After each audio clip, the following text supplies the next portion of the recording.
his silence has been very unusual and kind of deafening.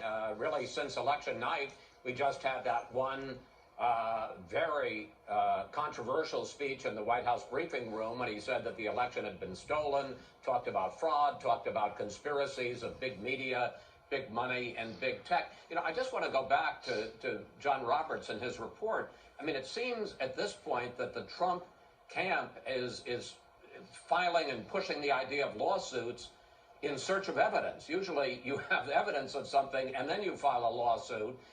And you also had that clip that you ran of Rudy Giuliani where he said, the burden isn't on us, the burden is on the vote counters, that their votes are legitimate.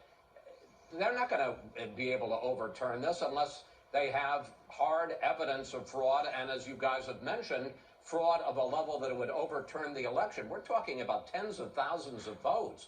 You got to have evidence that there are people in a back room signing ballots, tens of thousands of ballots, and fraudulently and counting and then counting them. We've not seen no sign of that. And although there have been a couple of court cases about whether people can stand 20 feet away or 6 feet away, any cases on the merits of vote fraud, of illegally counted ballots or legally cast ballots, whether it's in Georgia or Pennsylvania or Nevada, judges have just quickly thrown them out.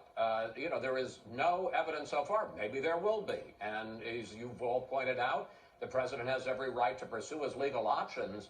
But at this point, again, these are lawsuits in pursuit of any evidence. I mean, we even had a case where they're setting up hotlines in the White House. Call if you have evidence of fraud.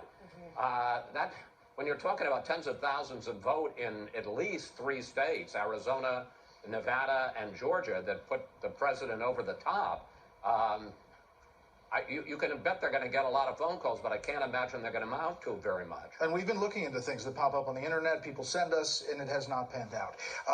Okay, we're going to continue on that. I also want to talk about this race.